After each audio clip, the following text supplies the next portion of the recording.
Break के बाद आप सभी का स्वागत है सी न्यूज भारत में। नमस्कार, मैं हूं रत्ना। अलीगढ़ जनपद में भारतीय किसान यूनियन भानु द्वारा आयोजित किसान पंचायत में किसानों की समस्याओं को लेकर जोरदार चर्चा हुई। बड़ी संख्या में पहुंचे किसानों और पदाधिकारियों ने एक स्वर में किसान हित से जुड़े मुद्दों को पंचायत में उठाया। किसान नेता भानु प्रताप सिंह का कार्यकर्ताओं द्वारा फूल मालाओं से स्वागत किया गया। मंच से संगठन की मजबूती और किसानों की एकजुटता पर बल दिया गया। इस दौरान संगठन की ओर से ठाकुर बीपी सिंह को भारतीय किसान यूनियन भानु के विद्युत प्रकोष्ठ का राष्ट्रीय अध्यक्ष नियुक्त किए जाने की घोषणा की गई। पदाधिकारियों ने उन्हें बधाई देते हुए संगठन को और मजबूत बनाने की बात कही। वहीं पंचायत में बिजली के निजीकरण का कड़ा विरोध किया गया। किसानों ने कहा कि यदि बिजली व्यवस्था निजी हाथों में दी गई तो इसका सीधा असर किसानों की लागत पर पड़ेगा। सरकार से इस निर्णय पर पुनर्विचार की मांग की गई। चीनी मिल चालू करने की मांग, क्षेत्र की बंद पड़ी चीनी मिल को जल्द चालू कराने की मांग भी प्रमुखता से उठाई गई। वक्ताओं ने कहा कि मिल बंद होने से गन्ना किसानों को आर्थिक नुकसान उठाना पड़ रहा है। कार्यक्रम में मेरठ, अलीगढ़, आगरा, बनारस, लखनऊ, एटा, हाथरस से बड़ी संख्या में लोग पहुंचे। मेरठ से विद्युत विभाग के एससी दिनेश कुमार, राहुल बाबू कटियार, आरएल यादव, पीके शर्मा, शैलेंद्र दुबे सहित कई अधिकारी और किसान पदाधिकारी मौजूद रहे। पंचायत शांतिपूर्ण ढंग से संपन्न हुई और अंत में किसान एकजुटता बनाए रखने का संकल्प लिया गया। उन्होंने राष्ट्रीय अध्यक्ष विद्युत प्रकोष्ठ भारतीय किसान भानु नियुक्त किया है। उनका मैं चरण वंदन करके स्वागत इसलिए करता हूं कि उन्होंने एक बहुत बड़ी शख्सियत माननीय शैलेंद्र दुबे, जो विद्युत विभाग के पूरे देश के लीडर रहे हैं, और उनसे हम कुछ सीखेंगे और फिर हम इस बुढ़ापे में अर्जुन का काम करेंगे, ये महाभारत करेंगे। तो इसमें यदि हमारे साथ माननीय बीपी सिंह न जुड़ते तो शैलेंद्र दुबे भी नहीं आ पाते। तो जितने हमारा काम किया है, काम करता है, उसका हम धन्यवाद, चरण वंदन सब कुछ करते हैं। तो वो उसके लिए आज हैं हमारे माननीय बीपी सिंह पात्र हैं कि माननीय शैलेंद्र दुबे जी, जो पूरे देश के विद्युत विभाग से संबंधित लीडर रहे हैं, उनको हमसे मिलाया है। और अब हम सबका यहाँ जो हमारी आवाज सुन रहे हैं, इसलिए कि तुलसीदास लिख गए हैं कि बड़े भाग मानुष तन पावा, सुर दुर्लभ सदग्रंथ गावा, ईश्वर अंश जीव अविनाशी, चेतन अमर सहज सुगराची। सब ईश्वर के अंश हैं, चाहे हमसे छोटे हैं, बड़े हैं, या कोई भी है जो हमारी बात सुन रहे हैं, किसी धर्म के हैं, किसी भी जात के हैं, हम उनका सबका भानु प्रताप सिंह चरण वंदन करके स्वागत करता है। फिर आगे हम कहते हैं कि हिम्मती मर्दी इमदादी खुदा। एक हमारे राम थे त्रेता में, वो आए नियम धर्म से चलने के लिए। लक्ष्मण से कहा हमें विनती करने दो, समुद्र आएगा। लेकिन हुआ क्या? विनय नमो नहीं जलत जड़ा, गए 3 दिन बीत, बोले राम सकोप तब भय न हो तीन पीत। तो यदि हमारा भय रहेगा, हमारे शैलेंद्र दुबे जी का भय रहेगा, बीपी सिंह का भय रहेगा और भारतीय किसान भानु का भय रहेगा, तो ये विद्युत विभाग निजीकरण में किसी को नहीं दे पाएगा। क्यों दे रहे हो निजीकरण में? जो निजीकरण की वकालत करते हैं सरकार के लोग, प्रधानमंत्री या कोई मुख्यमंत्री, उनसे हम कह रहे हैं इस्तीफा दे के अपने अपने घर चले जाओ। दूसरी सरकार हम चुन लेंगे और निजीकरण नहीं होने देंगे। क्यों? कि निजीकरण तो ईस्ट इंडिया कंपनी ने किया था, आके यहाँ कुछ ही दिनों में सत्ता ले ली थी। निजीकरण अडानी, निजीकरण मुकेश अंबानी 5,000 करोड़ रुपया अपने बेटे के ब्याह में खर्च किया। 10 करोड़ में सलमान बुलाया, 5-5 करोड़ में नाचने वाली बुलाई। मुकेश अंबानी के बाबा और मेरे बाबा ठाकुर मुंशी सिंह का समीक्षा किया जाए तो मुकेश अंबानी के बाबा से मेरा बाबा 1000 गुना पैसे वाला था। लेकिन हम रहे किसान, हम अन्नदाता रहे, हम जिंदा रखते रहे सबको और वोट देकर सरकार बनाते रहे।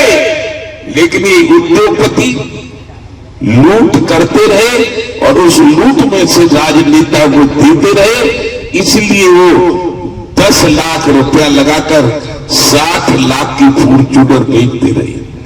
और हम 3000 का बीज लाते हैं आलू का कट्टा 50 किलो का मेरठ से, हमारी फैक्ट्री में जब बन जाता है तो उसकी कीमत 150 रुपए रह जाती है। हम बार बार कह रहे हैं कि ये आजाद भारत में दूसरे साल अंग्रेजों के शासन के बाद जब देश आजाद हुआ है तो केवल 2 तबके आजाद हो गए हैं, एक तो राजनेता और दूसरा उद्योगपति। बाकी हम कर्मचारी, किसान, मजदूर, दुकानदार सब गुलाम हैं। गुलाम क्यों हैं? हम करें मेहनत, हम गन्ना पैदा करें, हम आलू पैदा करें, हम गेहूं पैदा करें, हम सरसों पैदा करें, कर्मचारी 24 घंटे काम करें और तनख्वाह उनको इतनी कि जिससे गुजर नहीं हो पावे, हमें कीमत इतनी जिससे हमारा कर्ज न पट पावे। और उद्योगपति मुनारसो करो, हमारे राजनेता हैं निधि बढ़ा लेते हैं, आधी निधि किसको नहीं पता देश में कि 5 करोड़ निधि में से 2.5 करोड़ नगद ले लिया जाता है, तब वो 5 करोड़ दे दी जाती है। और उसके बाद भी हम बेकार हैं और वो बहुत अच्छे। जब वोट पड़ते हैं 80% किसान, मजदूर, हिंदू, मुस्लिम, सिख, ईसाई, जैन, बौद्ध सारी जातियां देवता बोली जाती है। किसान देवता है, किसान अन्नदाता है। और जो वोट पड़ के जीतने के बाद किसान खजली कुतिया है, उसके पास कोई बैठता नहीं, उससे कोई बात नहीं करता। लेकिन भानु जो अब हमारी बात नहीं मानेगा ना, उसका कान पकड़ के तानो। ये है हमारा इरादा। ये प्रजातंत्र है, लोकतंत्र है। लोकतंत्र में हम सबसे ऊपर हैं। सरकार हमारी नौकर है, हम चुनते हैं सरकार को। जो सरकार काम नहीं करेगी, निजीकरण में कोशिश करेगी, उसको हटा के भगा देगी और दूसरी सरकार चुनेगी। कर्मचारी काम करेंगे, क्यों निजीकरण क्यों करेगा? निजीकरण का कोई मुकेश अंबानी थोड़ी करेगा। लेकिन निजीकरण से क्या होगा? ये देश गुलाम होगा, फिर से आजादी खत्म हो जाएगी। इसलिए न निजीकरण बिजली का करने देंगे, न निजीकरण जहाज का करने देंगे, न निजीकरण रेल का करने देंगे। और निजीकरण वालों को इस राजनीति से हरा के भगा देंगे। क्यों? कि भारतीय किसान भानु राजनीतिक संगठन है देश में, उसकी हम राज्य अध्यक्ष हैं। और 1997 में हमने एक दल निर्वाचन आयोग से रजिस्टर करवाया था, उसका नाम है राजनीतिक पार्टी किसान क्रांति दल। अब उससे क्रम लेंगे, चुनाव लड़वाएंगे जिला पंचायत की, एमएलए की, एमपी की, और जिस देश में होंगे आपसे निवेदन करें शैलेंद्र द्विवेदी जी, वो तो आप करेंगे ही। लेकिन इन किसान क्रांति दल और भारतीय किसान भानु में भाग लीजिए, दोनों लीडर बीपी सिंह जी और आप शैलेंद्र द्विवेदी जी, और इसको सबको समझाइए। आपकी बात ज्यादा समझ में इसलिए आएगी कि आपको सबकी अनुभव है। हम कहें इतनी बात सही नहीं मानेंगे लोग, आप कहेंगे वो सही मानी जाएगी। लेकिन हम सत्य हैं, हम ईमानदार हैं, हम नीच नहीं है, हम चरित्रहीन नहीं है, हम बेईमान नहीं है, हम धोखेबाज नहीं है। हम भानु का पर्यावाची सूर्य होता है, सूर्य सबको फ्री में प्रकाश देता है। इसलिए हमने पूरे विश्व को फ्री में प्रकाश देने का संकल्प कर लिया है। कोई हमको हरा नहीं सकता। और जिस दिन हम कहते हैं, जिस दिन त्रेता में भगवान राम ने सारे रावण भावड़ को खत्म कर दिया था और एक गरीब विभीषण को राज सौंप दिया था। द्वापर में दुर्योधन, भीष्म पितामह, कर्ण, द्रोणाचार्य, कृपाचार्य, अश्वत्थामा, सारी 18 छोटी सेना को केवल नंगा अर्जुन से श्री कृष्ण ने हरवा दिया था। श्री कृष्ण ने सबको हरवा दिया, अर्जुन को जिताया था। ऐसे ही अब इस युग में किसान क्रांति दल, किसान यूनियन, एक तो भानु और एक माननीय शैलेंद्र द्विवेदी और एक बीपी सिंह और 2 और बना लेना, सो पांडव हो जाएंगे। जय जय श्री राधे। बिजली का निजीकरण रोकना, क्यों रोकना है, मैं बिल्कुल आसान भाषा में आपको समझाने की कोशिश कर रहा हूं। क्योंकि बिजली अकेली चीज है, अब ये बात गौर से सुनिएगा सब लोग, बिजली अकेली चीज है देश के अंदर जो एक दाम पर सबको नहीं मिलती। एक दाम पर अनाज मिलता है, एक दाम पर संतरा मिलता है, एक दाम पर सेब मिलेगा, एक दाम पर अंगूर मिलेगा, एक दाम पर कपड़ा मिलेगा, हर चीज एक दाम पर मिलेगी। लेकिन बिजली एक दाम पर नहीं मिलती। किसानों को मुफ्त मिलती है, सस्ती मिलती है, गरीब घरेलू उपभोक्ताओं को और सस्ती मिलती है। डोमेस्टिक में ही 4-4 स्लैब है, अलग अलग दाम पर मिलती है, उद्योगों को अलग दाम पर मिलती है, वाणिज्यिक प्रतिष्ठानों को, दुकानों को अलग दाम पर मिलती है। क्यों है ऐसा? क्योंकि बिजली सबकी जरूरत है। बिजली देश के विकास का रॉ मटीरियल है।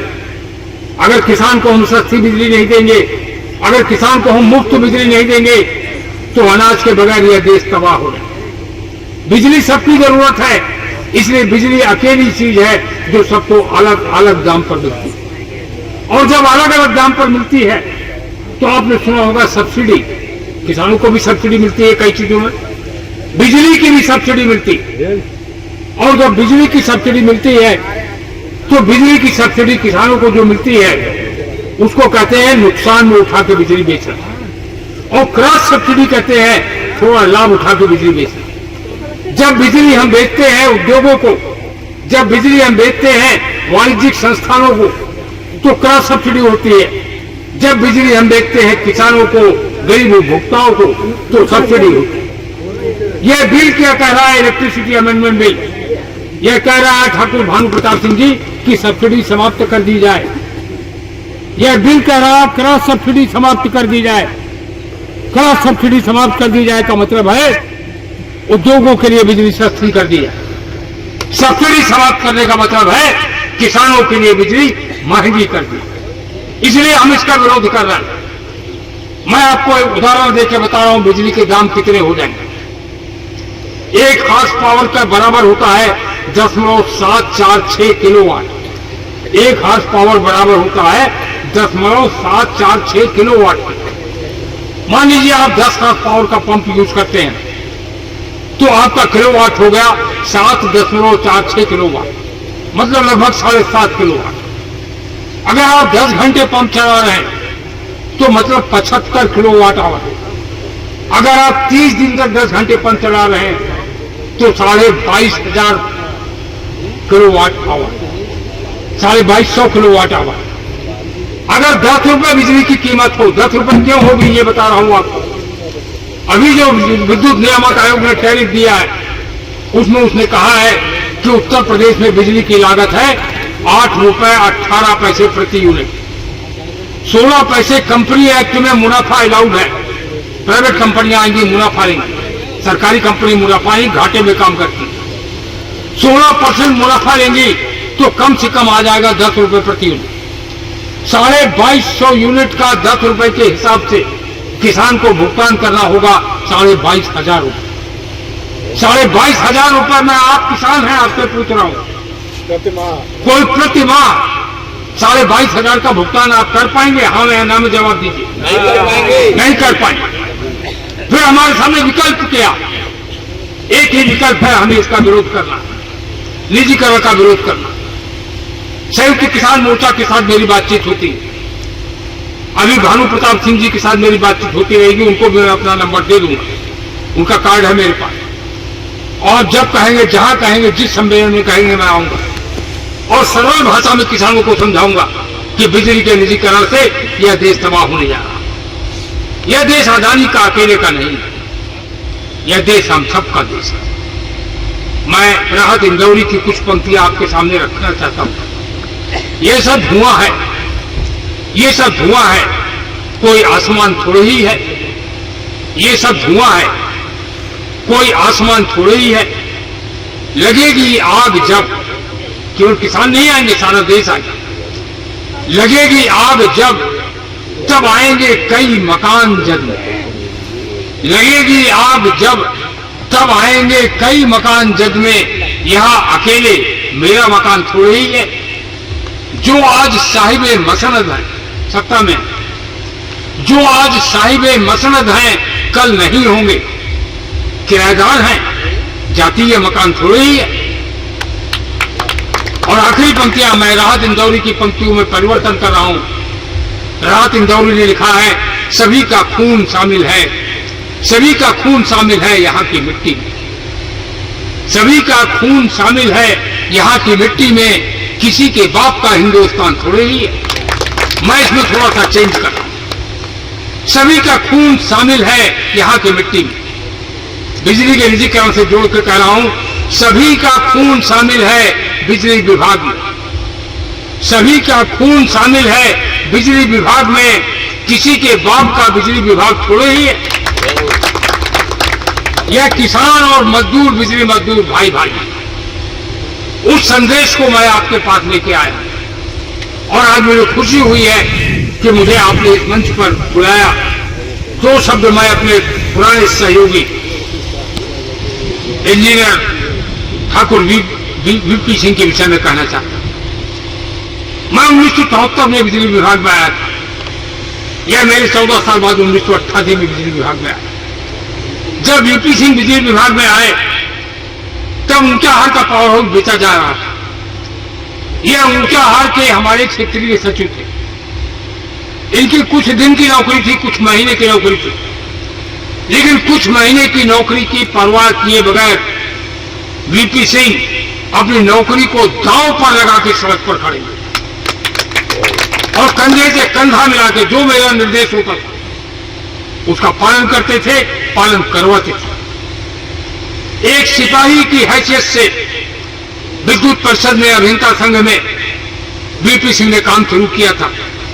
और मुझे खुशी है इस बात की कि जब वीपी सिंह रिटायर हुए हैं, तो उत्तर प्रदेश के सारे बिजली इंजीनियरों के एक संगठन है, उसका नाम है उत्तर प्रदेश राज्य विद्युत परिषद अभियंता संघ। उसके प्रांतीय अध्यक्ष थे वीपी सिंह।